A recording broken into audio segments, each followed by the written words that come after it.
Salut tuturor și bine v-am găsit la un episod care vă prezint modurile.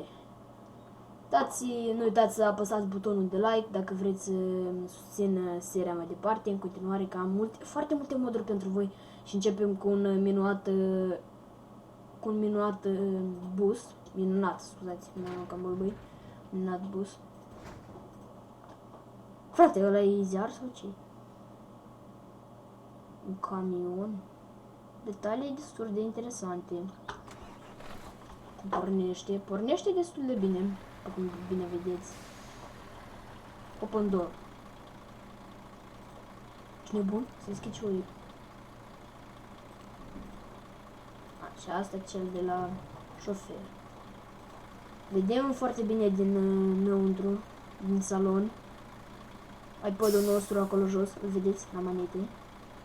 Unul care stă și mă filmează, cred, habar n-am.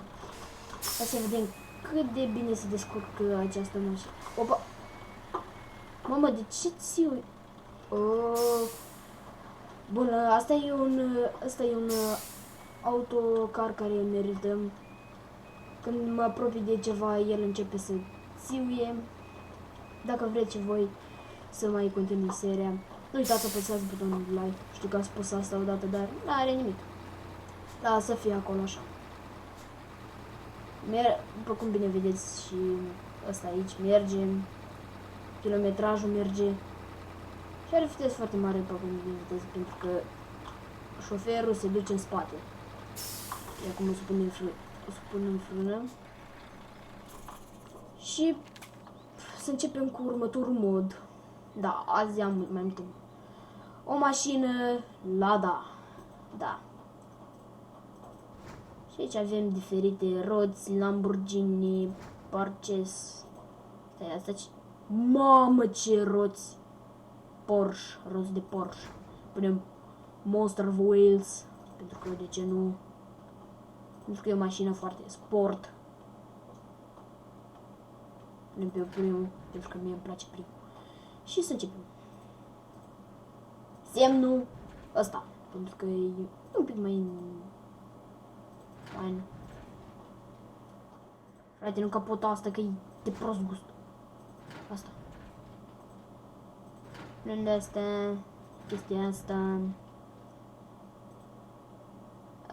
Mai adaug. Mamă, ce spoiler!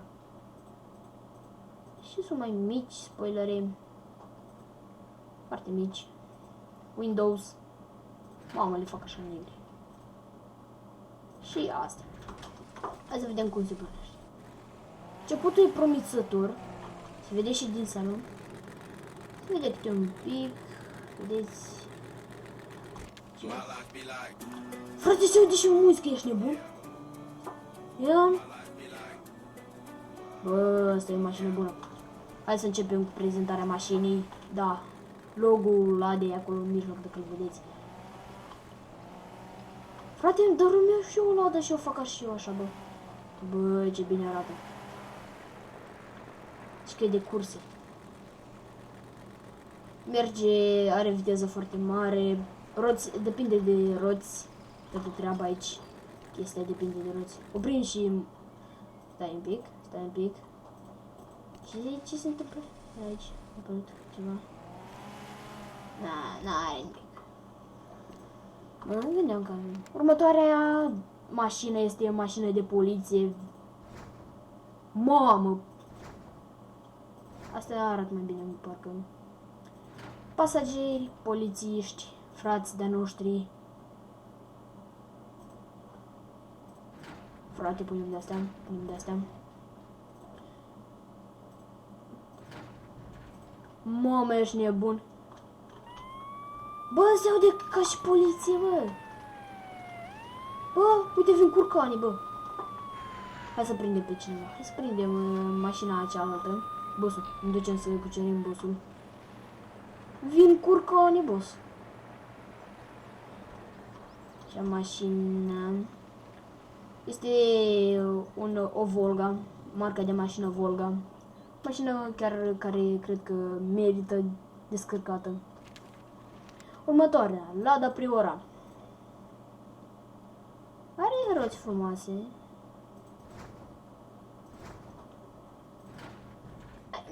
merge, fraților. E puțin, dar ne mulțumim cu ce avem. Scuze că n-am arătat toate roțile de la Lada de curse, da, așa să zic, mașina sovietică de curse. N-am arătat toate roțile, dar o să puteți să descărcați și voi jocul și să descărcați modul, pentru că o să las modurile în descriere, nu pe toate pe care le-am mai găsit pe aici prin calculator. Și în descriere o să găsiți canalul la doi prieteni de-a mei care fac și care își pun străduința să facă un videoclip foarte bun.